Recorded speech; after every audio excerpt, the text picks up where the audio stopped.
Hello friends, welcome back to my channel the shining star. সবাই কীরকম আছো? আর যদি আমার ফেসবুকে তোমরা ভিডিওটা দেখে থাকো তাহলে ওইখানেও তোমাদেরকে অনেক ওয়েলকাম। সো আমি যেরকম তোমাদের সঙ্গে শেয়ার করতে থাকি লাঞ্চ ডিনার এসব কী করছি, তো আমি অনেকেরই ভিডিও দেখি ফেসবুকে, ওরাও শেয়ার করতে থাকে, ওখান থেকে আমি অনেক আইডিয়া পাই।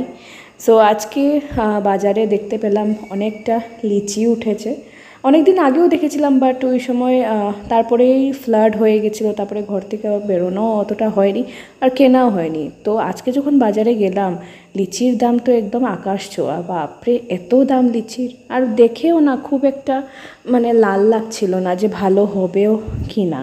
তবুও যাই হোক, সব সিজনের ফ্রুটস খেতে ইচ্ছা করে, আমার ভালোও লাগে ফ্রুটস খেতে। আগে যেন অতটা খেতাম না, কিন্তু এখন আমার মনে হয় যেন ফ্রুটস খাওয়াটাই ভালো, চিপস এইসব না খেয়ে। আর যেহেতু ডায়েটিংয়ে ছিলাম প্রথম লাস্ট ইয়ার থেকে, তারপর থেকে ফ্রুটস খাওয়াটা একটু হ্যাবিচুয়েটেড করেছি। তো ওই হিসাবে ভাবলাম আচ্ছা, এই সিজনের লিচি যখন পেয়েছি একটু নিয়ে খেয়েই দেখি। হতে পারে অনেকটা দাম তো বেশি আর নেইনি, আমরা একদম কম করেই নিয়েছিলাম, একটাই গুচ্ছা নিয়েছিলাম। তো দেখে অনেকটা লাল লাগছে, বাট খেতে না সবগুলো একদমই মিষ্টি না। অনেকটা তো এতই টক ছিল, মানে মুখের অবস্থা মানে বাজে হয়ে গেছিলো একদম। তো যাই হোক, তারপরে ঘরে পরোটা খেলাম আর পনির তরকারি খেলাম লাঞ্চে। আর ভাবলাম ডিনারে আজকে আমরা চিকেন করবো। তো চিকেন অনেক দিন পর, অনেক মান্থ পর ঘরে আমার এসে ঢুকেছে। কেননা মিডিলে না চিকেনের গন্ধটাই একদম সহ্য হতো না, ভালোই লাগতো না।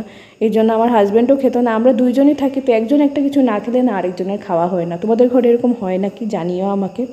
তো একদমই চটজলদি চিকেনটা বানিয়ে নিয়েছি। আর চিকেনটার রেসিপি আমার বড় পিসি আমাদেরকে শিখিয়েছে, তো বড় পিসির কাছ থেকেই মানে আমাদের শেখা এটা।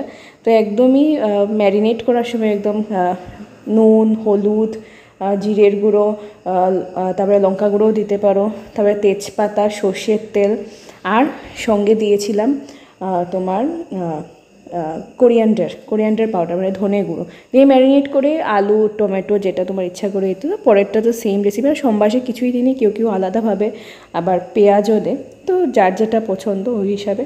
আর সঙ্গে বানিয়ে দিয়েছিলাম ডিম তরকারি। তো ডিম তরকারি একদম অন্য স্টাইলে একটু করেছিলাম।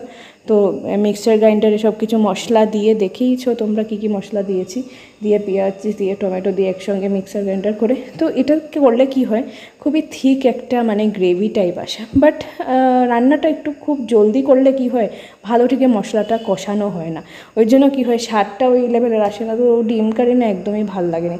বাট চিকেন কারিটা অনেকই ভালো হয়েছে, তোমরা দেখেও বুঝতে পারছি। আর লাস্টে একটু গরম মশলা যদি দিয়ে দাও তাহলে আর কি লাগে। গরম মশলা যদি তোমরা অ্যাভয়েড করতে চাও তাহলে করতে পারো, বাট মনে হয় চিকেন একটু গরম মশলা ছাড়া হয় নাকি, তো এইভাবেই করলাম। আর এটা দেখো একটা বক্স আমরা বিশাল থেকে এনেছি। তো আমরা যেহেতু রেন্টে থাকি, অনেক কিছুই আমাদের মানে কেনাকাটা টুকটুক করে আমরা কিনি আর কি, মানে সেভাবে সব কিছু একসঙ্গে কেনা হয়নি। আজকে যেন এটা লাগছে এইভাবে কিনি, কয়েকদিন পরে এইটা মনে হচ্ছে এটা লাগবে। তো একটা কন্টেনার আমাদের, আগে না আমরা কম করে চাল আনতাম, তো এখন একটু বেশি করেই চালটা আনি।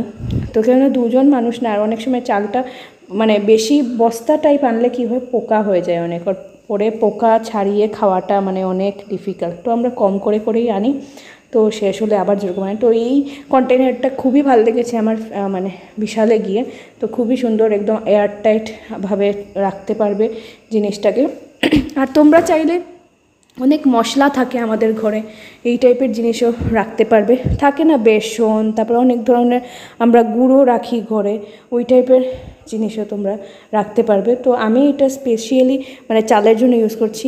দেখতেও খুবই সুন্দর আর একদম টাইট করে লেগে যায়, আর হ্যান্ডিও আছে, এক জায়গা থেকে এক জায়গায় নিয়েও যাওয়া যায়। তো এরকম বক্স অ্যারাউন্ড 500-এর ভেতরেই পড়েছে, তো এরকম তোমরা কিনতে পারো। তো নেক্সট ব্লগে আবার দেখা হচ্ছে তোমাদের সঙ্গে।